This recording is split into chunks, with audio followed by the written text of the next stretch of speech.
Education is elevation. This is an impromptu episode of Research Over Me Search. There's been a lot of chatter in the streets about the people in Minnesota, specifically when it comes to Somalis. And for the people listening right now, I've been schooled. It's not Somalians, Somalis. You see what I'm saying? I got my good brother Farah on here today. He's like somebody I met when we was doing some debate shit. You know what I mean? Back in my college debate days when I was teaching, high schoolers about how to make claims and warrants and impacts. Shit, I met bro. You know what I'm saying? So we finna jump right into it. Spontaneous percussion.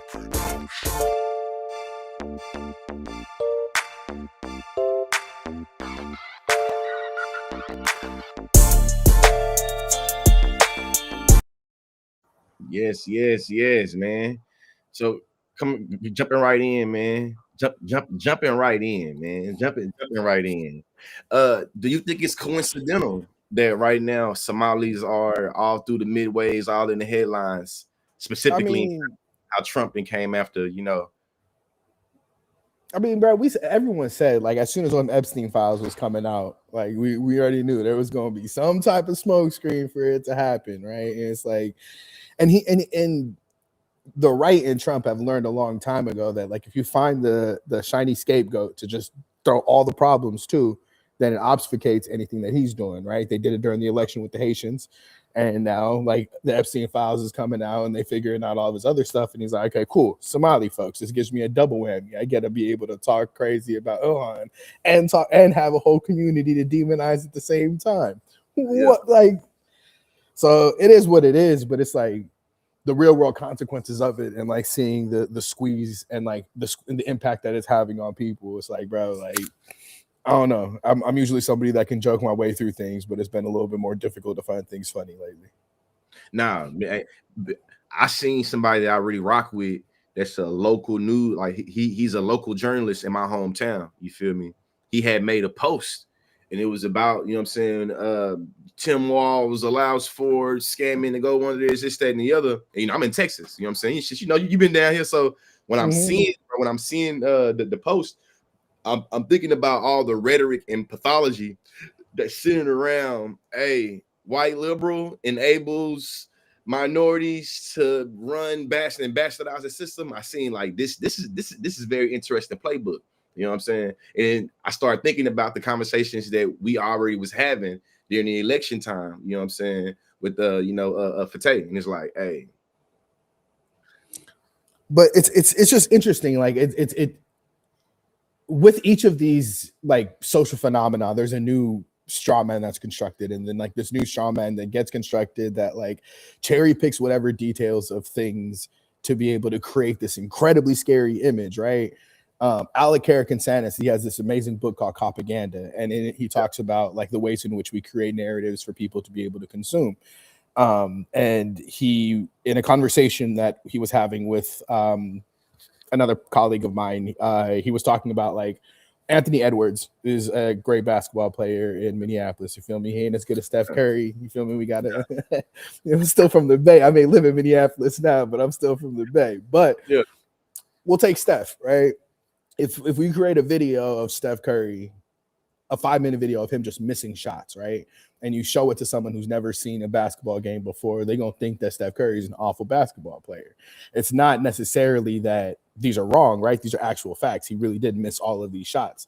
But I'm showing you a cherry-picked and partial image and painting that as if that's the entire narrative, right? And like that's what the right's playbook has been for a good chunk of time. You feel me? To say that Tim Walz, like the image of Walz that has become the national image of Walz based versus the image of like the person that we know Walz to be locally, those two like do not line up whatsoever. Tim Walz is at best center right, and so to think that like he would be this person that would just be allowing all of this free flow of funds and like free flow of things to happen is just intellectually dishonest. But that's what they get off on, is being intellectually dishonest in the first place. For sure. And having a whole bunch of just inconsistencies. Because I think about hey, white supremacy, I always want to make it where people of color, Somalis, black folk, whatever we're talking about, you're gonna get held to the worst example we can think of in your community, and we're gonna always make it sure that we remind you that you have to be working from a space of but your community scammers. I mean, I'm just thinking of right now, like, hey, in the headlines, I told you before we went live, like I made a random post about something that had something to do with not even. I think I was talking about capitalism in Israel, bro. If I'm being real on Facebook. White dude hop in the comment section like, what are you going to talk about the Somali scams in Minnesota? And it's like, you trying to create an aha gotcha moment, and you using this as a catch-all gotcha. Like, I know you niggas be scamming, and look, your platform don't want to talk about this because they don't serve your platform. So I found it real interesting, but ain't thinking about it like the individual versus collective. First, you can transcend your identity and individual actions versus, hey, nah, y'all always got to be stuck to the worst example we have. I feel like that's what's going on with the Somali American community in terms of American media right now. And I think it's just, to me, it felt like it's all orchestrated. But let's keep it a bean though, right? Like, let's keep it a bean. These niggas is not concerned about fraud. They're not concerned about fraud. That's not the argument that we're having whatsoever, right? Like, every time that they're able to change whatever conversation we're having to go back to their playbook is reassertion of power. That's what that white dude was doing over there, right? You're having a clear, cogent, coherent conversation over here about a clear ass point, right? And then his ability to then switch it off is a reassertion of power. What Huey say? Power is the ability to redefine phenomena and make it act in a desired manner, right? You have this ability right here that you're having a clear conversation about something that then is showing that the power that they're wielding is dangerous in a certain way, right? And so their ability to now redefine the conversation on their term is a reassertion of power on their term, right? And that's all that any of this is. That's all that any of this is, right? Like, there's a community that is, yes, like the Somali community is somewhat moving towards upward mobility in the state of Minnesota, but like, let's keep it a beam. Most of the folks are still living in public housing. Like, most of the folks are still living bottom of the barrel, right? Hey, but I think I gotta say right here though, we gotta say right here something that I feel like me reading the headlines about how like the language that's being used to describe the humanity of Somali people is just straight up. They feel like you niggas don't deserve public housing. And what's the imagery? What's the imagery, right? The imagery right now is being able to say, like, hey, listen, y'all see how these niggas been lying saying they feeding kids and using these funds? This justifies we not giving nothing to these niggas at all. And that's basically how they spending it. It's literally how they spending it right now. That was what Project 2025 was all about, is being able to find reasons to then like erode social services, right? But like, it gets back to an even more basic point why well-meaning people are falling for the bullshit, right? Like, there was this Tyler Creator interview that I love that he had with, I think, Ebro, one of them folks, and he was talking about how like music is reference points, like, and I think that goes a long way of just understanding things in general, right? We're able to understand things based on the reference points that we have. And what are the reference points that have been given to to Americans about Somali folks? Black Hawk Down, Captain Phillips. That's it. That's the only reference points that people have had before being able to see someone as brilliant as Ilhan, right? Somebody as trailblazing as Omar Fateh, somebody as brilliant and energetic as Zainab, who's Zainab Mohammed, state senator here, that's doing amazing work. So all of the brilliant community leaders here that are doing work that is sincerely changing the fabric of what Minnesota is for the better for generations to come, right? Like, we ain't talking about them. The reference points that we have is I am the captain now, and folks going dumb like it's an E40 song on the top of a Black Hawk helicopter. You feel me? Yeah. Like, so those reference points that they already have already give them a suspicious undertone. And so now these cherry-picked information, the Steph Curry missing all those shots, right? Exactly. Goes to then reinforce the reference points that the folks already have. So it's like, man. We can use those two examples too. It's like when you watching Captain Phillips, we understand, and they trying to say all the Somali fishermen are always already scam like. They always already trying to get over. You, to your point, there was starting to be things that was messing up that narrative. You feel me? Messing up that quote unquote single story. Now they trying to run the script back to like, hold on now. We can't forget all the millions of dollars we spent on Captain Phillips, and that's trying to indoctrinate the whole country and feeling like these Somalis is, hey, these folks are scammers, and we got to make sure. And to me, it's just like that's not only what's going on. I'm thinking about this in terms of geopolitical politics now. So I went down a rabbit hole to figure out why the hell did Netanyahu and Israel recognize Somaliland? And so you know I'm going there, bro. You know I'm going there. You know I'm going there. You know I'm going there. So I'm like, shit, why did he do that? So you tell me, you know what I'm saying? You tell me this what I gather from him.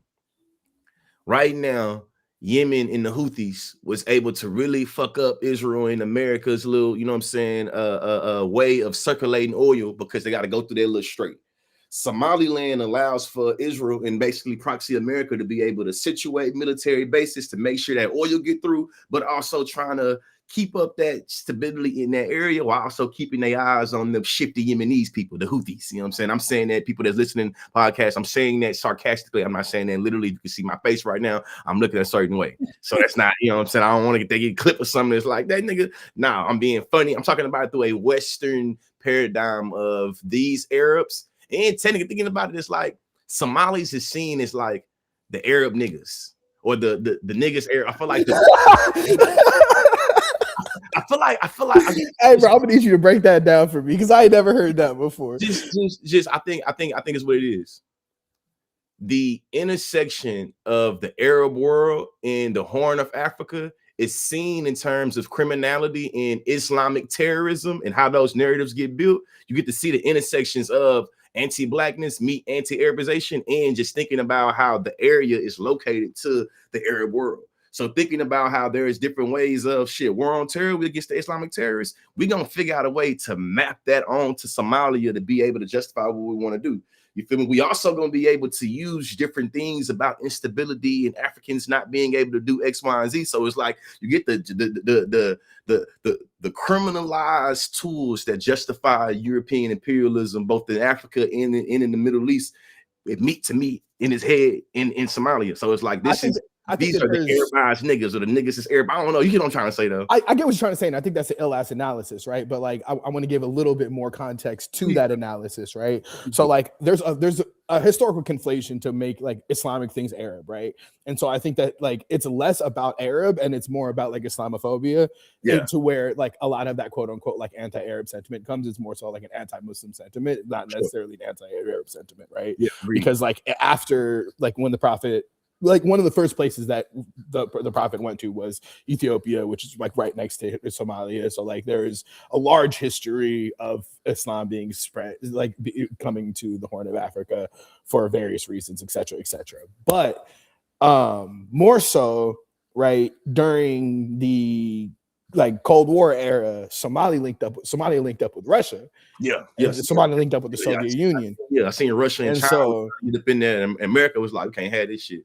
Exactly. And so at the earlier times, it was more so like it was proxy warfare against Somalia to quell the communist sympathies that were growing over there, right? So then there's like all of the shit that they did to like basically bring down every other communist regime. They did the same thing to Somalia to bring down that communist regime, and a lot more complications, tribal things, etc. Right? I mean, like this is more recent though, right? In terms, I that's the thing that Somalia that's to me that's unique in Somalia. To me, it seems that a lot of the turmoil and a lot of the current things. Like in terms of, I feel like this, like I guess the instability to me, it seems that like Black Hawk Down, nigga, that's all right, that's our time. Dog, so that was after that, right? So like there's before there was another General Siad Barre.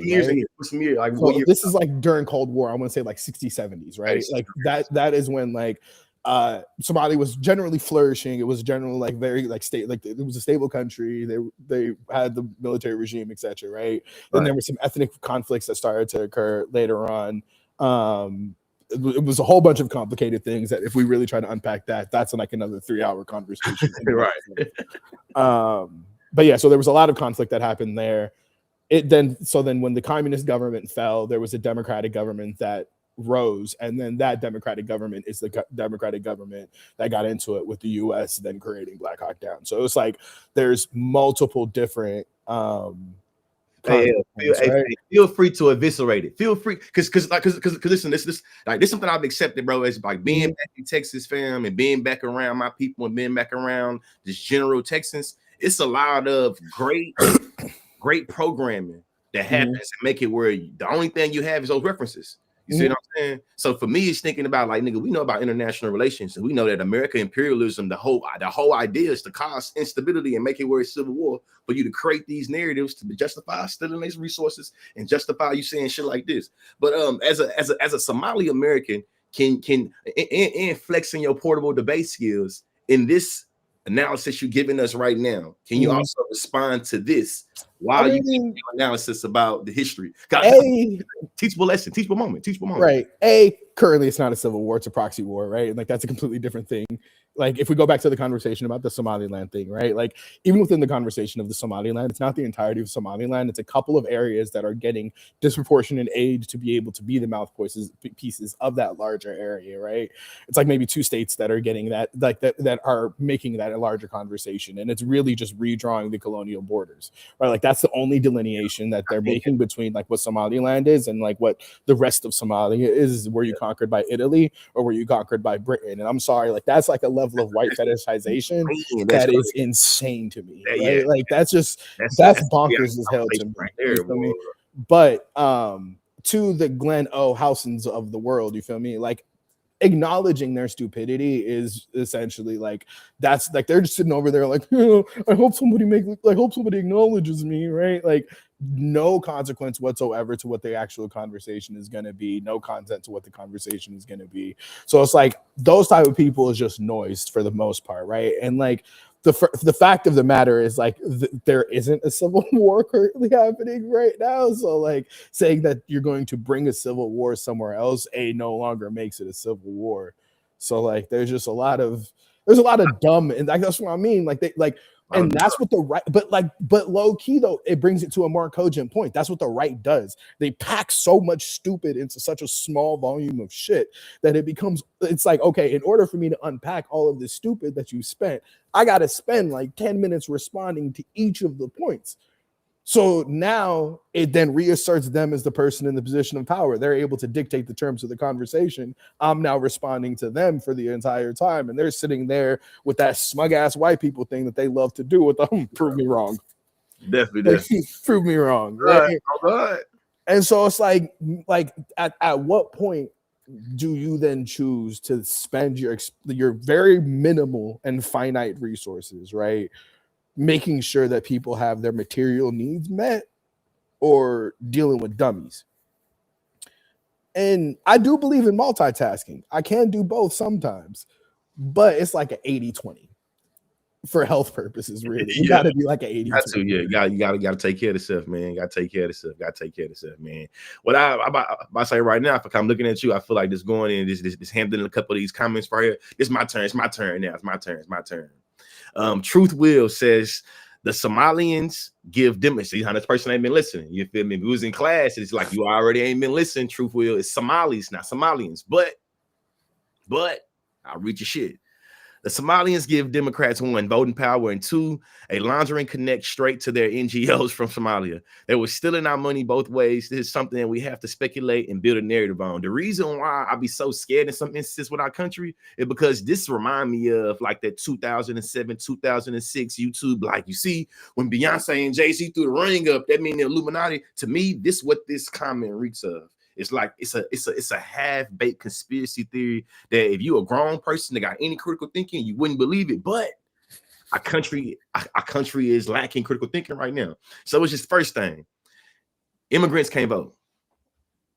Not only can immigrants not vote, Truth Will, I can tell you one of those cocksucking conservatives that's in my comment section right now, and I know that you are you illustrate conservative contradictions, because I think that you didn't have none of this energy when it came to Nicki Minaj being an actual immigrant. You feel me? Up there swooning, talking about Charlie Kirk, how he got popped in his neck and shit. You see what I'm saying? So I think that when you make comments like this, it not only illustrates the incompetency of how you understand what's going on, it really illustrates conservative contradictions. Go to the second thing. If you really cared about laundering money, you would have way more beef with your president, because he's literally giving a quid pro quo when it comes to pardons. You feel me? I'm talking about this man tricked y'all and said he fighting against the war on drugs. And, you know what I'm saying? And blowing up boatsmen that's outside of Venezuela that's really Colombian. And whole time he didn't gave a pardon to a full-blown drug dealer that helped get 400 tons of coke up in America. So a lot of y'all just be lying when y'all say you against money laundering, but you had no issue with Elon Musk coming in and literally laundering a whole bunch of different government contracts and being able to line his pocket up. You know what I'm saying? So it just show going back to Somalis like this right here. When Tom Brady is able to sign a multi-million-dollar deal and get almost $1 million in PPP loans and get that loan forgave, nobody's talking about him being a welfare queen, a welfare king. And you see what I'm saying? So it's just, hey, Joe, and to all the white conservatives in my line right now. I know it's gonna blow your mind, but you talking to two niggas that's probably more of a leftist than a liberal, and we probably got way better criticisms from liberalism and the left than you can ever think of. So all of your shallow bipartisan speaking points, it don't hit over here. You feel me? I think that Democrats is corrupt and Republicans corrupt. You know what I'm saying? Both, as a matter of fact, Republicans, because y'all love America so much, you have to, like, if you was debating me and him, you got to defend the Democratic Party. That's your patriotic, I love American structure. That's your shit. that's you got to defend that. Them your peoples. And the funniest part about that argument, right, is like, man, it shows like if the Republicans had any type of brains at all, they would understand that like most Somali folks culturally actually align with y'all. The only thing that's really keeping y'all from having that quote unquote base of support is racism. It ain't even, it's Islam and racism. That's Islamophobia, it. They say That's together. it. That's it. That's all it is. That's all it is. You have Somali people being some of the most conservatively religious people that you'll ever come across in the world, right? Like that believe a lot of the same things that the Republican Party does believe. But fundamentally, Hold on, before you go, think about it.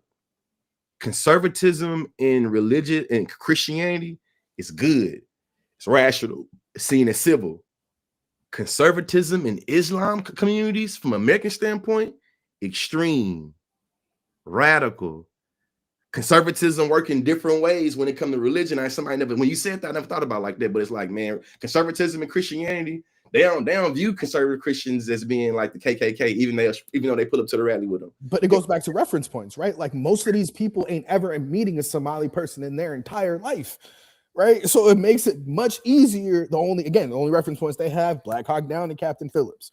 Very clear stories that sanitized actual tragic things. Right, like Captain Phillips was a great way to sanitize the fact that like we were sprinkling uranium on the coast of Somalia for decades, to where all of the fish were starting to pop out like Futurama characters. And so like when you have the main source of funding for a whole bunch of people being fish, and you've dumped uranium on it, that's a much more complicated story to tell than Captain Phillips. And look at how quickly these snipers shot these little skinny niggas, right? Like that's a much more complicated story to tell, right? Like it's a much more complicated story to tell the actual like geopolitical instability that caused the issues behind Black Hawk Down to happen, right?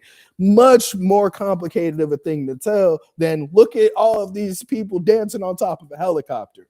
Much more complicated. So then when you sanitize and reduce it, when you sanitize and reduce those stories so much, and then you give it to where people will never come across these people, it becomes 2001 all over again. In the same way, most of these conservative white folks would never meet a Muslim person. You can create all of these conditions for it, and now it's a reason to blame for why your conditions ain't, you feel me, ain't there.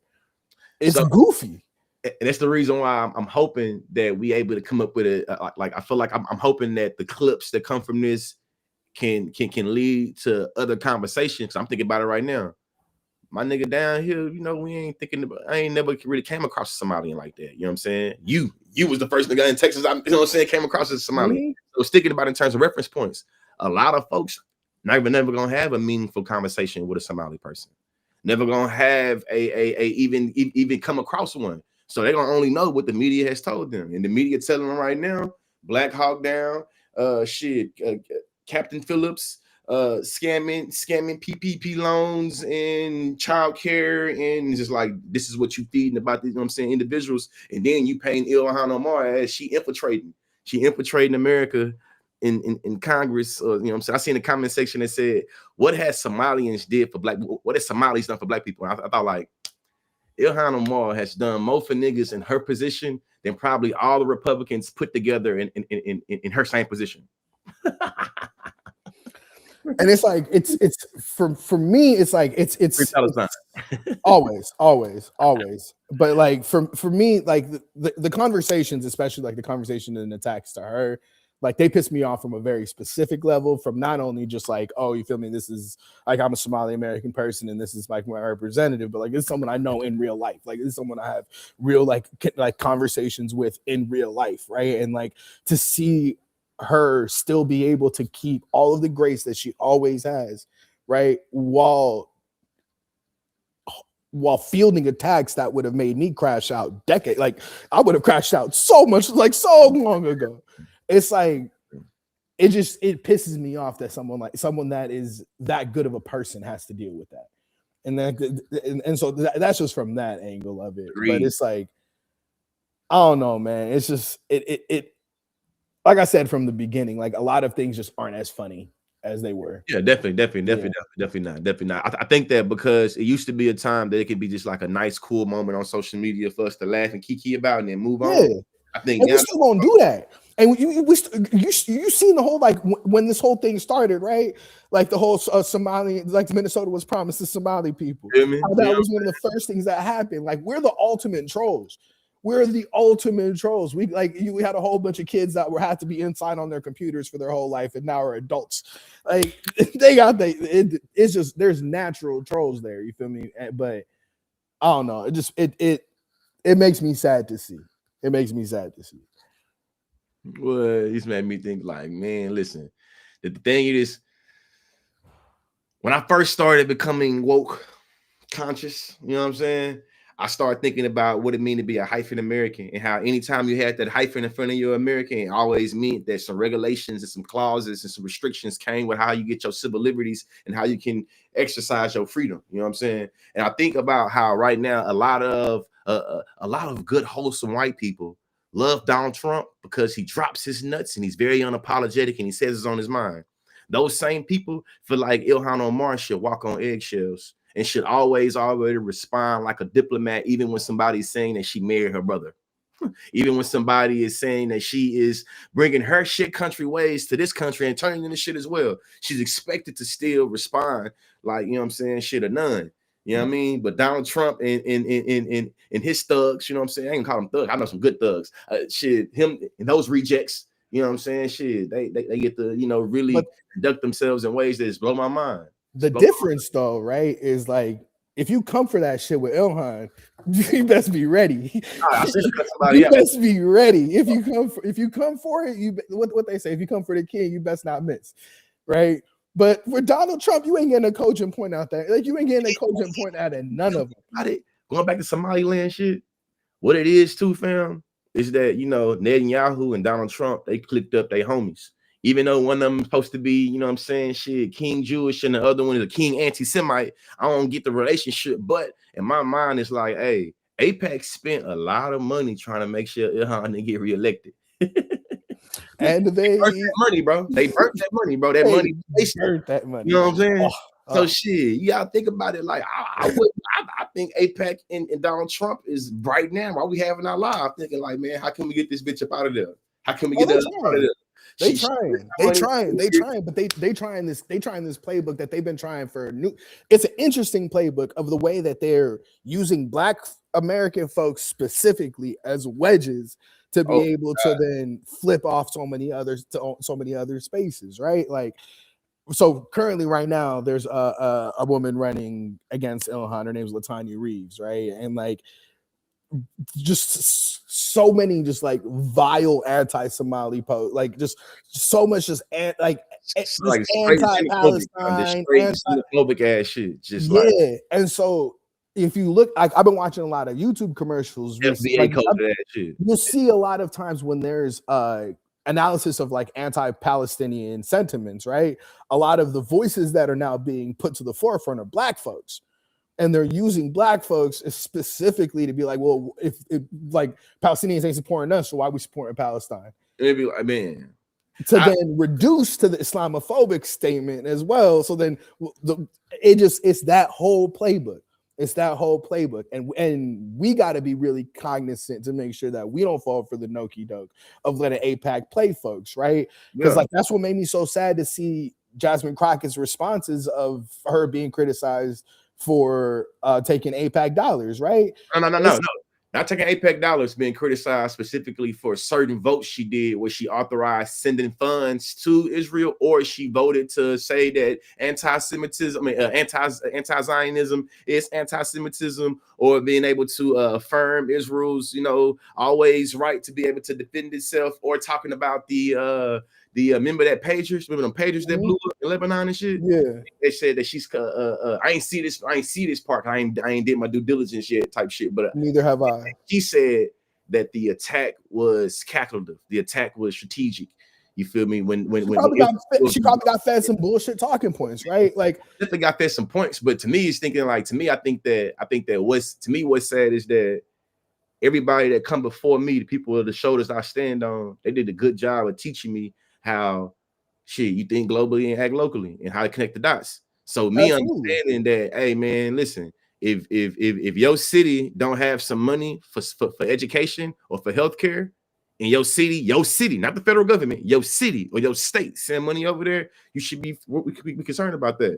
They figured out how to make a whole different argument that basically say, if this is an election and you focused over there, you masking what happens here. We should only care about what happens here, and what happens over there don't have nothing no relationship. And it's like, hey, this is the white folks don't feel this way when it comes to politics.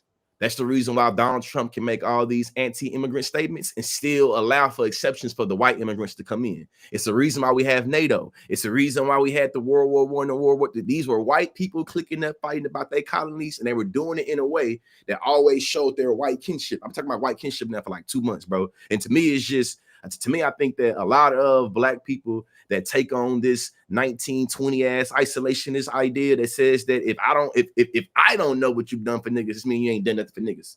Because like I can go through I got a degree in African. Like, nah, that's how that works. Nah, right? Bro, you got to run that exact sentence back again, bro. If I don't know what you've done, that means let's be real. I feel like Palestine uniquely showed me that people will be loud, and strong and wrong.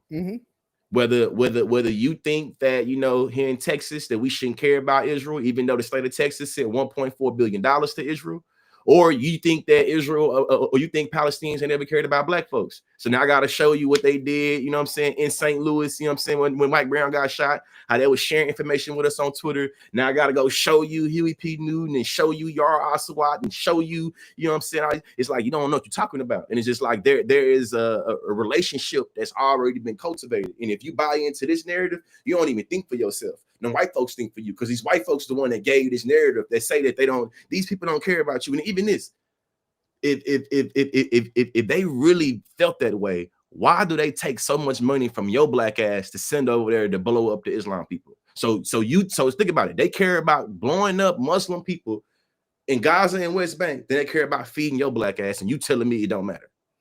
But even with that, right? Like the point that I was making with her, right, is like, let's just say, for example, give her the full benefit of the doubt, right? Give her the full benefit of the doubt and say that like she had advisors around her that were giving her poor information, right? Let's just give her the full Democratic talking point of, it was my advisors, they gave me poor information, right? The full Democratic, let's just give her that full benefit of the doubt, right? People that care about and respect are telling you that you are wrong. And rather than taking any type of introspectiveness on it, right? There's the two pathways. I call it the Ta-Nehisi Coates pathway or the Kamala Harris pathway. Both had incredibly shitty analysis on Palestine for a very, very long time. One realized people I care about are telling me that I'm wrong about it and learned. The other one doubled down and got her shit kicked on the election. Right? Like there's pathways that you can go of choosing to double down on the wrong information, and the same ways that we would criticize, like it's the power structure dynamic conversation, right? Like the things that I would criticize others for, I cannot perpetrate those same things. And so that is inherently what happens a lot of times, right? But like we also have to take into conversation the power dynamics of misogynoir, of like how oftentimes Black women cannot be in a position to say I was wrong and I've learned to be better, right? I think And so I think that's the nuance that I think that a lot of people don't have the range to get into, about how the hammer always comes down a little bit harder on Black women than it comes for everybody else, especially when we start talking about politics. But I also think there's ways that we are obfuscating identity politics to make it where, like, you know, for like talking me in your language, like, hey, neoliberalism has successfully co-opted identity politics in a way that they know how to now deploy it to forward the, you know what I'm saying, imperial machine. We now know how to use Blackness, you feel me, and Black masculinity and Black femininity, how to forward the empire in a way that says imperialism is cool as long as the way that you express your Blackness can be included into the machine, even if the machine is at the root anti-Black and it's always being able to move justifying anti-Black suffering. We don't care about that. And I think that is the part that I think that, you know what I'm saying, get in there. And also I feel like the leftists versus liberals, like, do you think reform is what we need to be doing, or do you think we need a new system? And but it's less so than that, right? Like, it's like when the identity politic is just based on the veneer of like the outside image, right, and not having the backing of community behind it, right, it becomes very easy to be able to damage, right? Because at the point that any part of that image is destroyed, it's destroyed forever. There's nothing behind it, right? But for someone like a Jasmine Crockett to understand, like, oh, I've had, like, yes, the reality of misogynoir is there, right? But also I've developed the level of community backing for me to be able to have like that moment of fall and my community still hold me up, right? Like those are the things, those are the things that are, I think, delineate between identity politics and actual community building, right? It's like, why was Malcolm X efficient? It's not just because of his amazing speaking ability. It's the fact that he had so many people behind him that like are backing the language that he's saying, right? And it's like identity politic without a community is very easy to co-opt because it's just a picture. It's just a painting. It's what's it called? It's an NFT.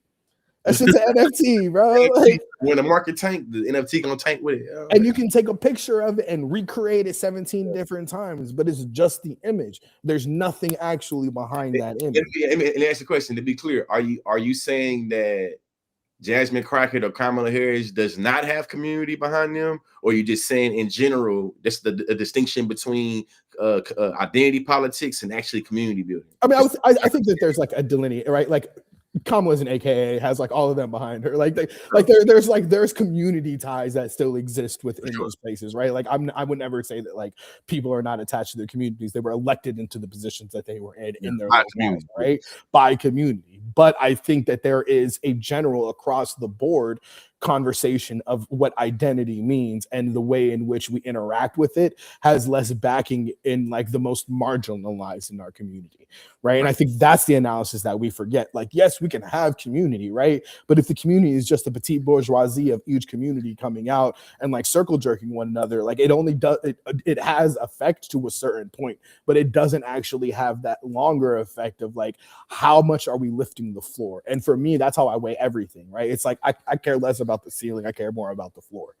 Do we have a high floor? Do people have what they need? Do they have their basic needs? Like, are those things taken care of before people have had their third or fourth boat? Yeah, and I think to simplify the conversation at this point, because we obviously ain't going, we gotta talk for at least an hour for sure, right? Mm-hmm. But what people that's listening and watching and understanding this conversation about the shift in the flow, Donald Trump's administration wants us to understand that, in purposes for this conversation, Somali people should be the floor. Oh yeah, the floor should not be high. It should always be beneath our. It should always be beneath our feet.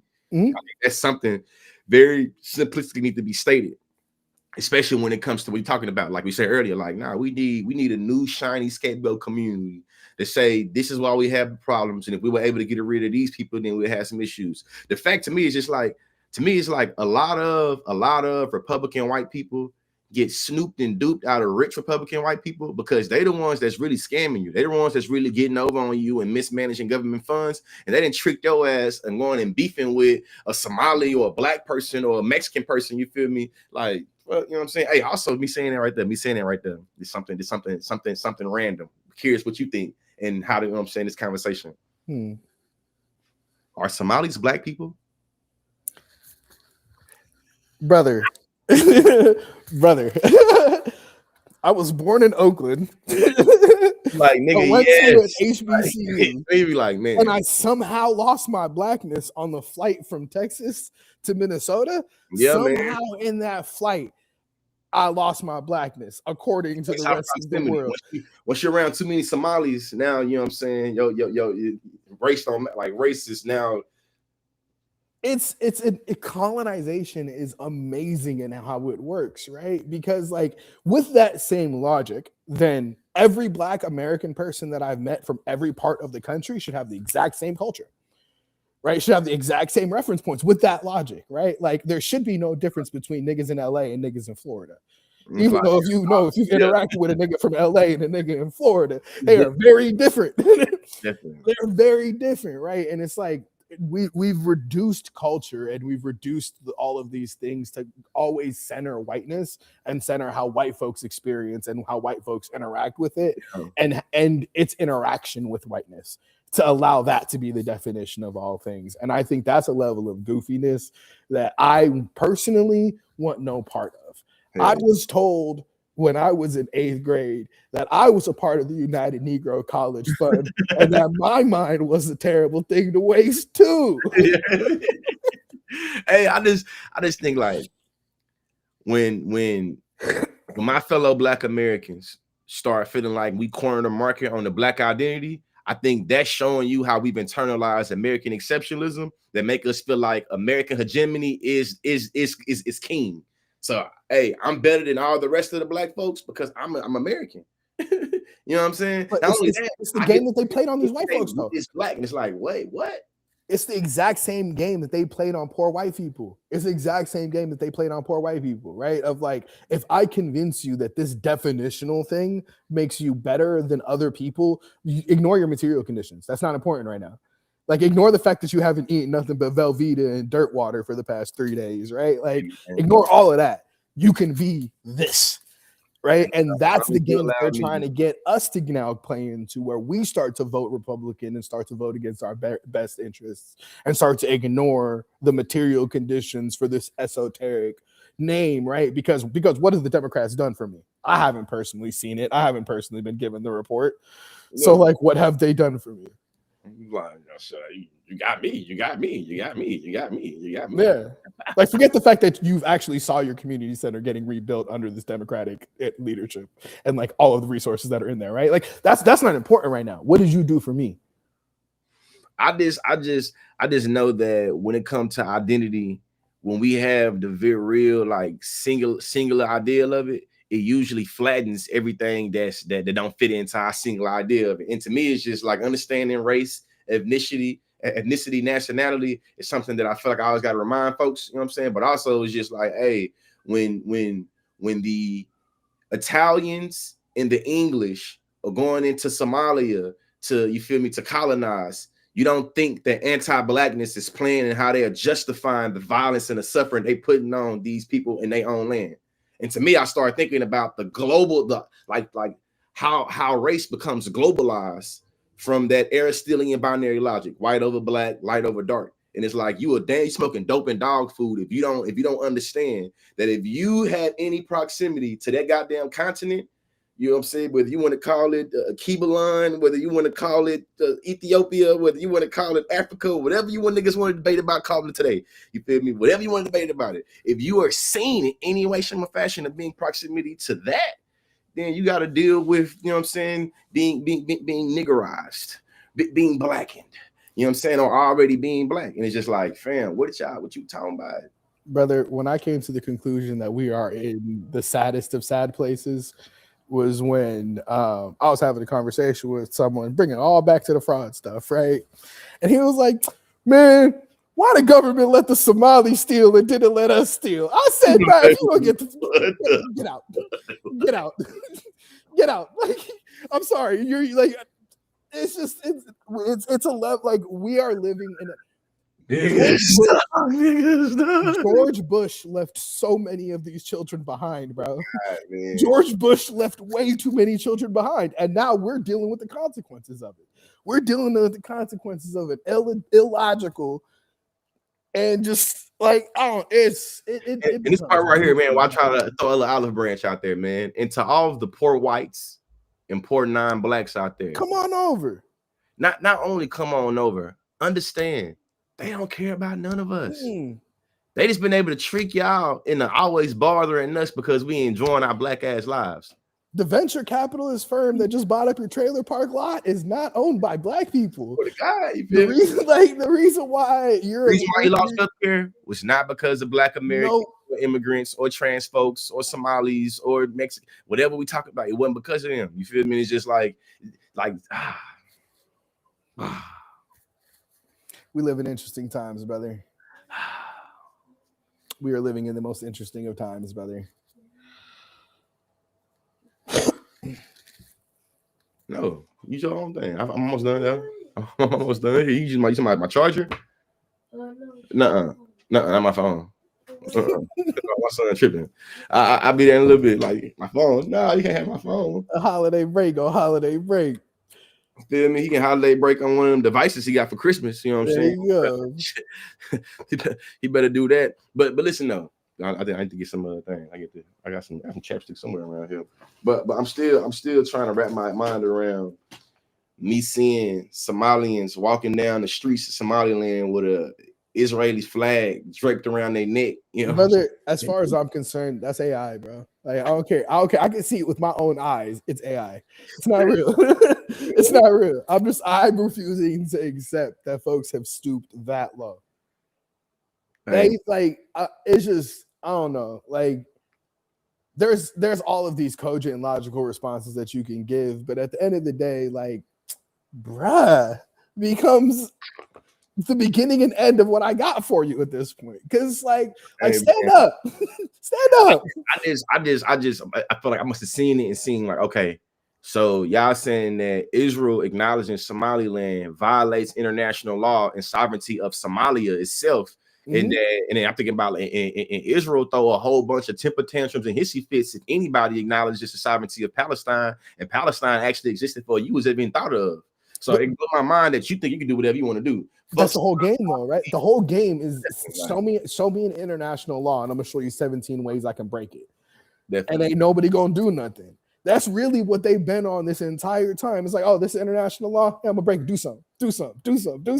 And they seeing folks ain't gonna do anything about it, so they're thumbing their nose consistently more and more in international law. And it's the same thing that the Trump administration is doing in the United States, the constitutional law. You're getting all of these people that are getting picked up, lawful people, right? Getting picked up that are citizens, getting picked, getting taken to the detention center for hours at a time. You feel me? You have individuals getting picked up at their place of business. There was one business in a suburb over here called Brooklyn Park, right? They did them so dirty. They come into the business, ICE comes into the business plainclothed, right? And they're like, hey, if anyone drives a so-and-so car, someone just hit your car, knowing that it's the person that they're coming to detain, but they can't detain him in his store. So he runs outside to go check on the car, immediately gets detained. Telling you, man, I'm talking about like stores open, bro, because they evacuate everybody. So the store is unlocked. You got like coats behind chairs, cash register open and whatnot. It's not until one of the state senators that lives in that area happens to go there for breakfast the next morning and sees that everything is open that they call the police and they're like, yo, can someone come lock up this man's business? Straight kidnapping, straight disappearing people.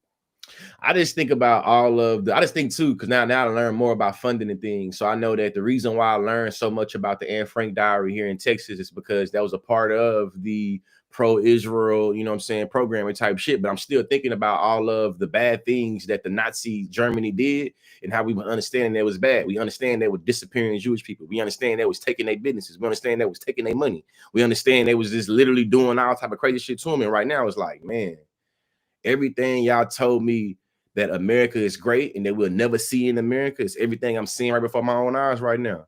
You are Right. perfect, like you are nefariously deceiving people, and you breaking up families, and the narrative of you going after criminals. Why are you sitting outside of an immigration courtroom? Why?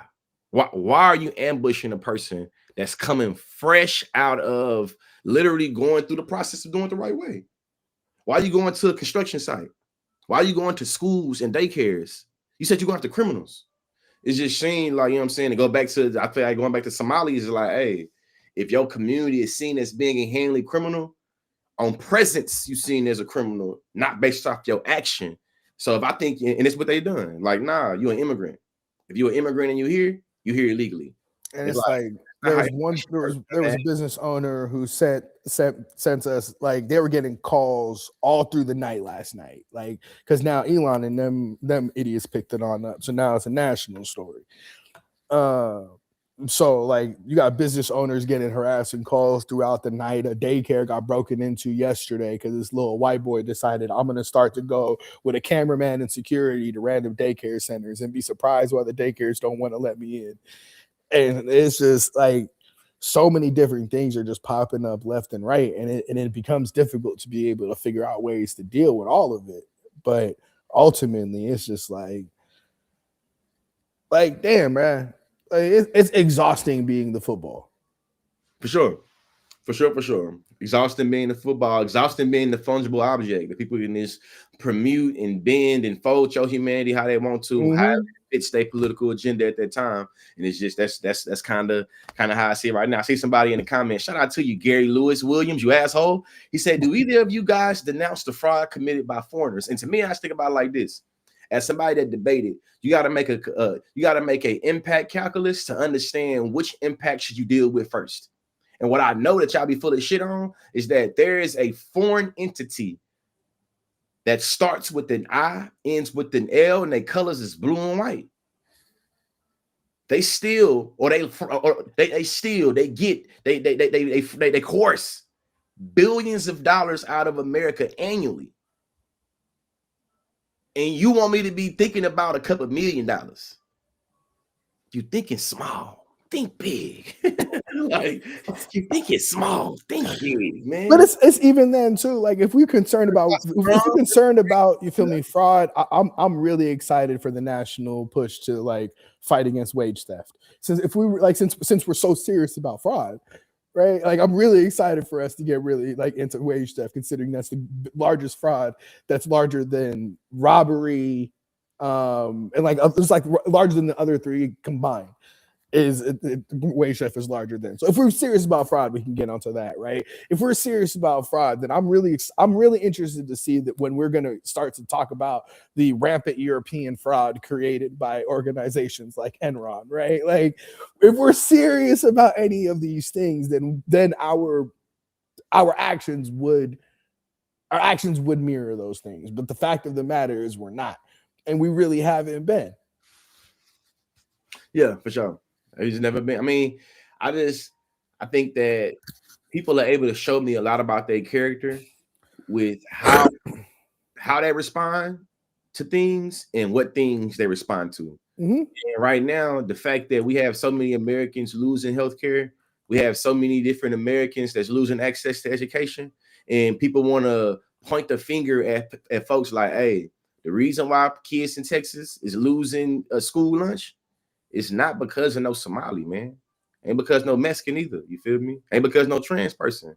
It's because our incompetent conservative leadership in this state love to suck the balls of the gas and oil industry at the expense of Texans every day. And that's the reason why you ain't got it. But it's easy for you to punch across than punch up.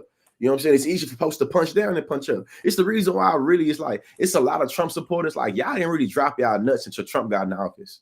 Before Trump got in office, y'all felt like y'all was being victimized, and y'all felt like you would have to apologize to be white. Now Trump is in office, and you want to act like you the biggest gangster, and like I ain't going for it. You feel me? Especially not only am I not going for it, y'all be strong and wrong too. It's like you talking to me about foreign frauders, and hey, listen, my senator in Texas, his name is Ted Cruz. He's a great Republican. He said on day one in the Senate, He wanted to be the #1 defender of Israel, and he is the senator that was elected at the state level in Texas. He didn't go there and say he wanted to defend Texas on day one. He said he wanted to defend the state of Israel on day one. You don't care about foreigners the way you think you do. I know that's why y'all full of shit. I'm talking about so much full of shit. It just blow my mind, man. Well, the reason why we don't have a minimum wage in Texas that's only still $7.25, we ain't got a high one like other states. It's not because of Mexicans. It's because of exploitation of Mexicans, goddamn it. And you got to understand where that's coming in. It's like, hey man, y'all want to beef with the individual that's taking the job and being exploited, and not the employer that's exploiting them.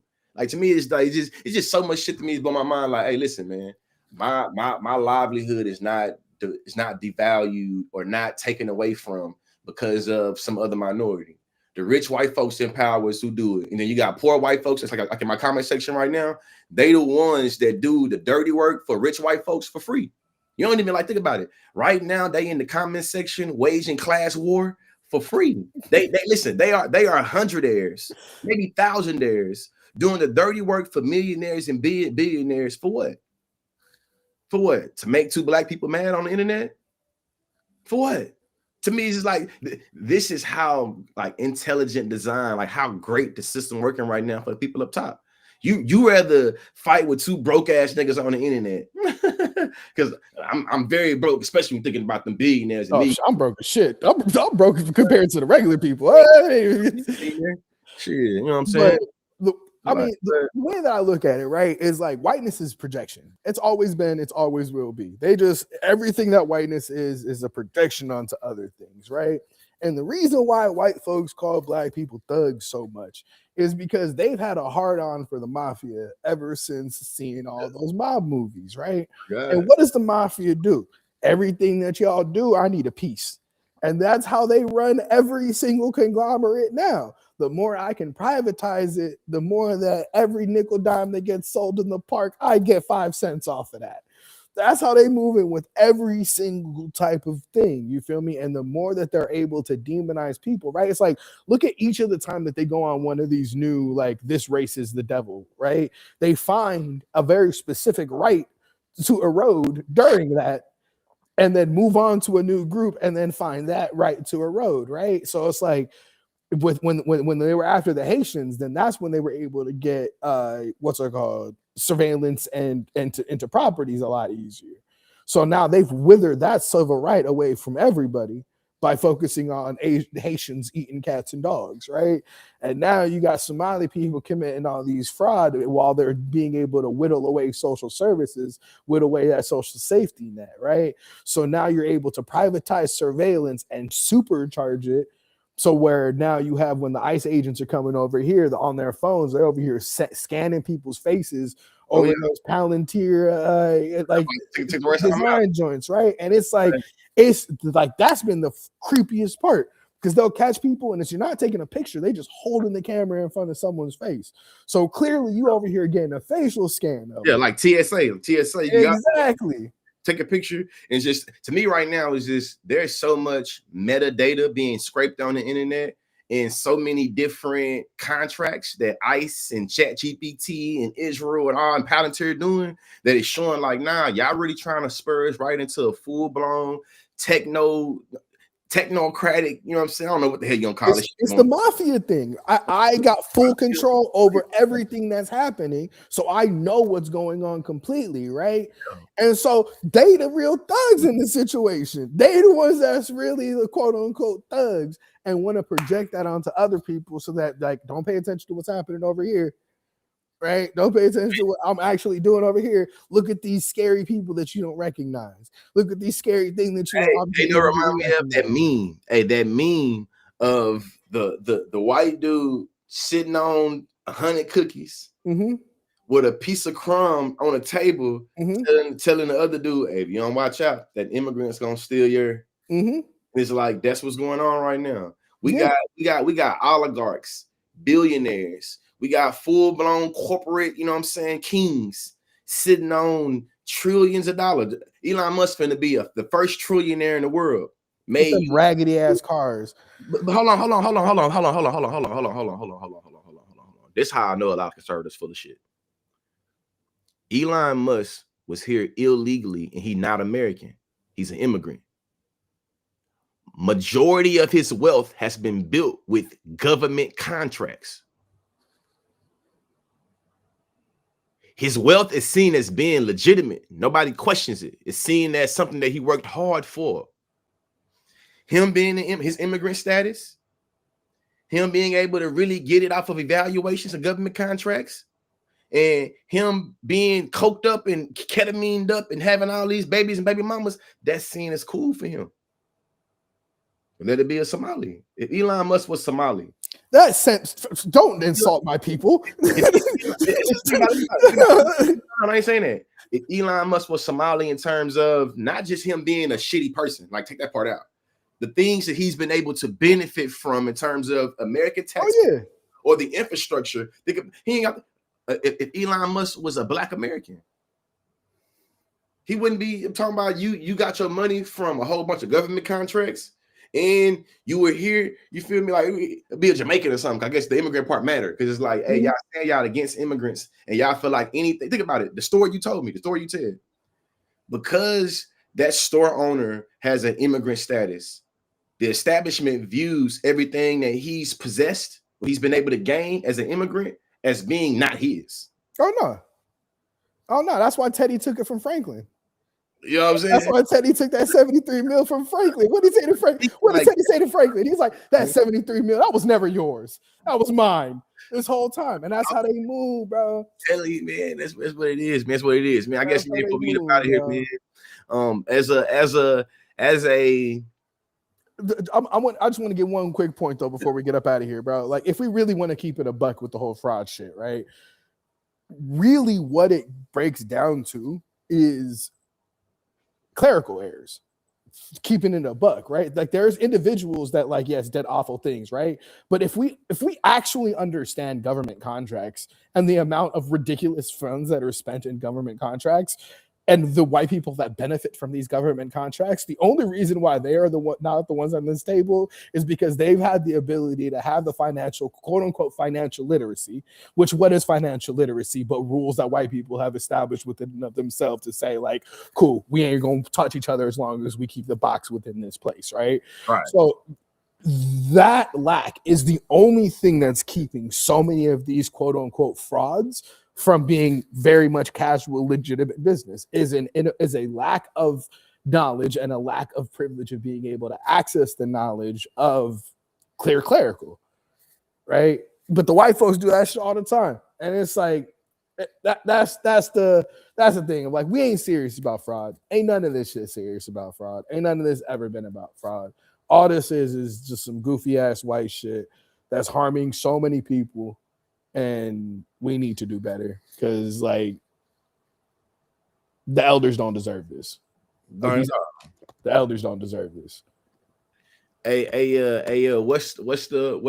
What's something that comes to mind when you see Black Americans and Black Somalis? Because Somalis is Black too, goddamn. Well, but it's just in being serious though. Like, what is things that come to mind, and what would you want to tell people that's engaging in the diaspora wars, in this instance, Somalis versus Black Americans? Like, you know what I'm saying? What you say? And I'm gonna say something after that. I say, like, you feel me? Power wants us to split hairs. Power dreams of us to continue to split hairs, because the more that we're continuing to, like, find the little things that delineate us against each other, the less that we're actually fighting power. I've never in my life heard any analysis of saying that, like, African people are not Black until I got to a place where there is a quote unquote large predominantly African community. That was the first time in my life that I've ever seen any of those type of delineations. And it becomes that way because power wants you to isolate, you to like separate one another rather than come together and actually understand the similarities of the cultures, right? Like, what is, I'll say this and I'll end it, right? What is Somali rice but jambalaya with a little bit more smells to it? That's all I'm saying. Man, hey, you know, that diaspora dishes, man. That diaspora. I'm trying to think of this spot, bro. I used to go to when I was in Minneapolis. I was at Augsburg. It's Oh like yeah, that's right by my crib. That's where I live. little it's like a Somali place, but it's like Americanized, but it's good as hell. But it's food. Yeah. It's popular. I mean, the whole area over here is like Yeah, there's restaurants all up and down the spot. There's restaurants all up and down the spot. But one restaurant that I want to give a special shout out to right now is a restaurant called I'll Be Kitchen, because they're getting a lot of hate right now, because of the fact that like one of them white folks found like one of those daycare clinics that was connected to the restaurant, separate suites. But now people are saying that the daycare was always a restaurant, doing the whole thing where they take a fact and then present it false. yeah. And so now that restaurant has been getting inundated with hate messages, getting like they're getting a lot that they don't deserve. So if there's any love I can give to a restaurant right now, I'm gonna give some love to Albie Kitchen because they don't deserve to be dealing with none of that. Yeah, man. And definitely shout out to that restaurant. When I come to Minneapolis, hopefully I'll be there soon.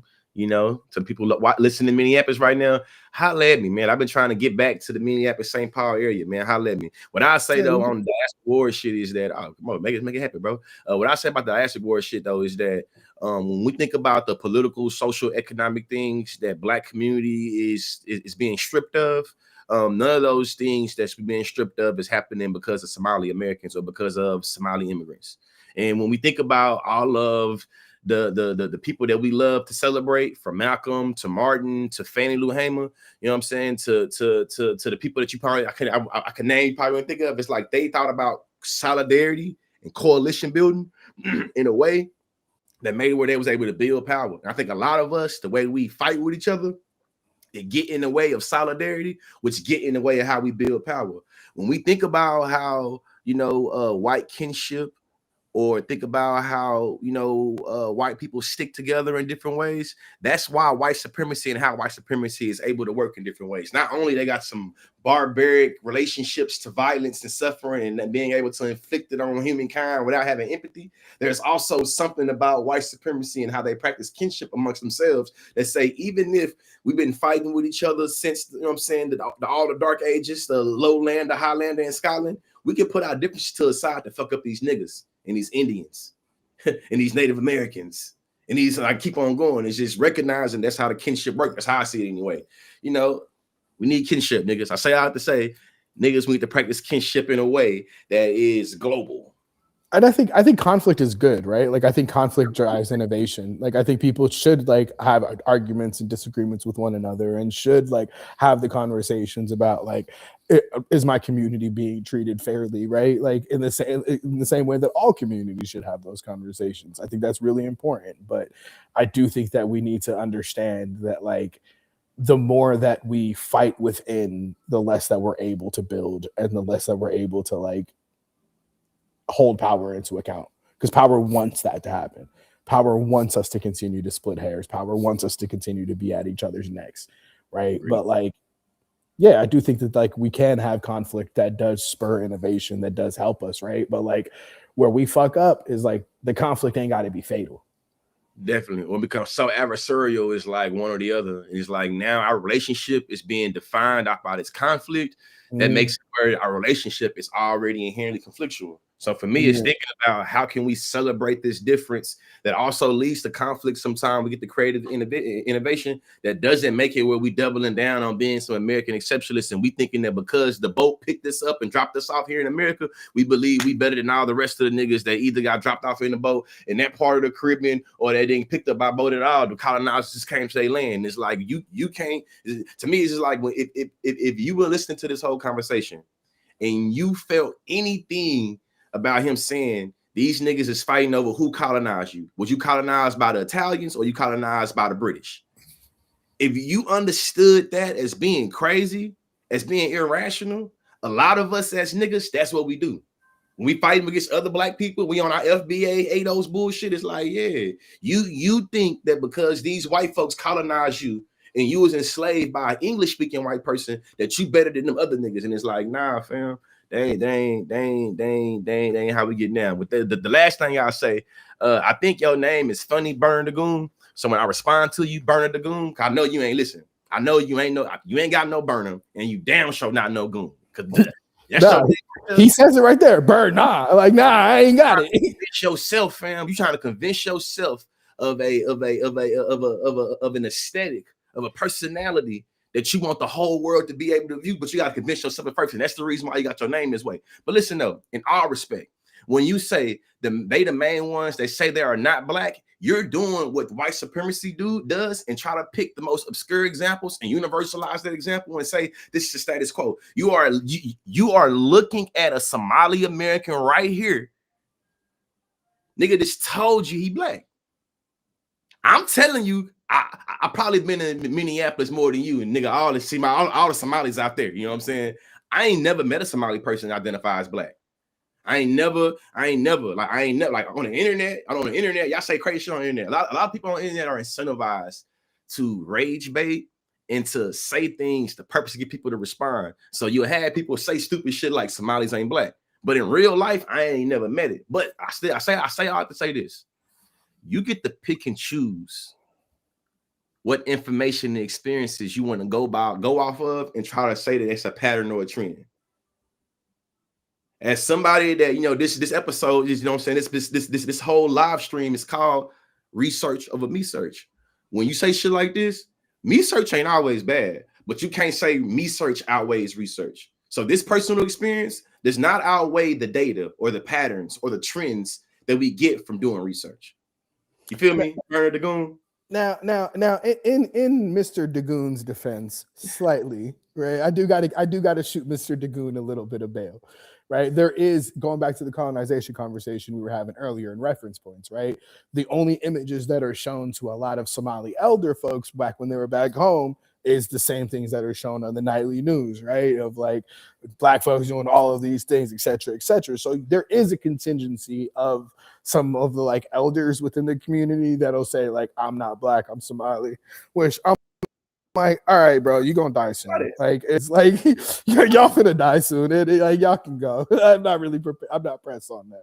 Those be the same people that be pulling the same type of tribal bullshit though that Omar was talking about in the election, in that live stream. I wish I had time. You saying that? I wish I had time. Actually, I want to hear it. Actually, I seen this on TikTok, bro, and I want to get in Somali business right now. So, what was, bro, the tribe?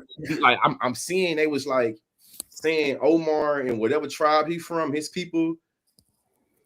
All right, I'll give you the Spartan. It's not his tribe, and they went in.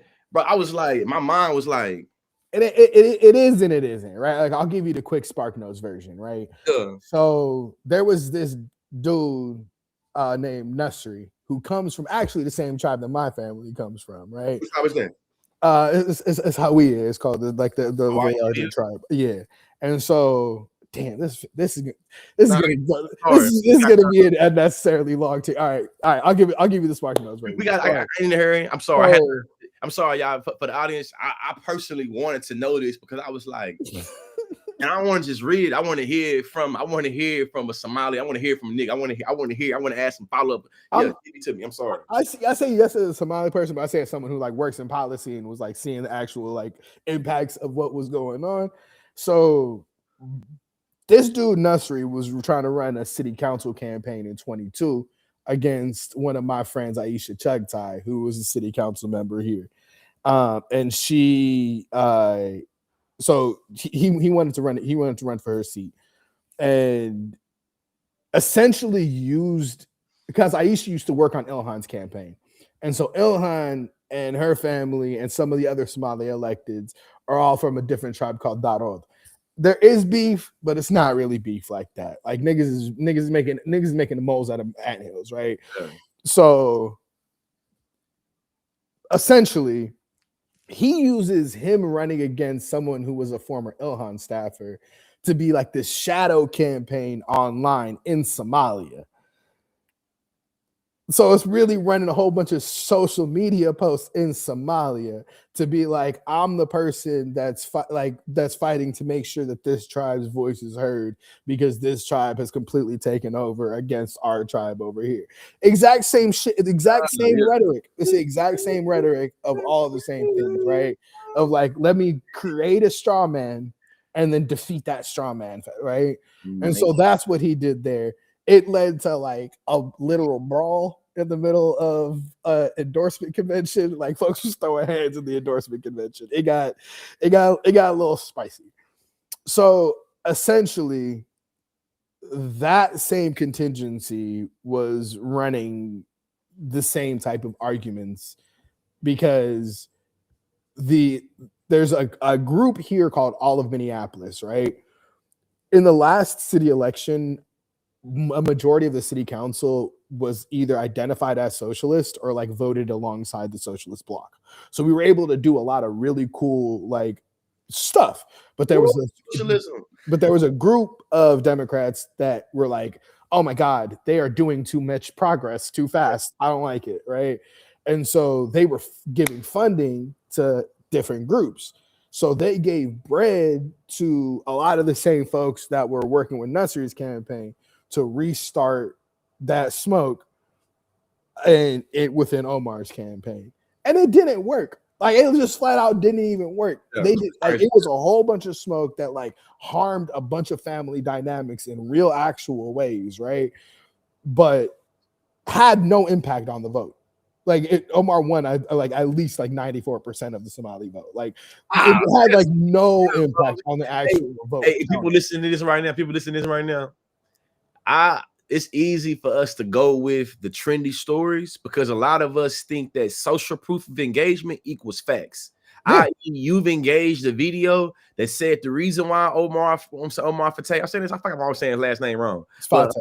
Fateh. Yeah. Omar Fateh lost because he didn't get enough of the Somali vote and the Somalians voted against him. No, he lost because so there's no Republican Party in the city of Minneapolis. So it's really a one-party town, right? Yeah. In the breakdown of votes, Omar lost to Jacob by about a little over 5,000 votes, right? If you want to tell me that there are not 6,000 Republicans in the city of Minneapolis that has a couple 100,000 people, I got a bridge in San Francisco and a bridge in New York to sell. Off of right now, shit. You feel me? And so it's like, of course, they were never gonna vote for Omar, right? Yeah.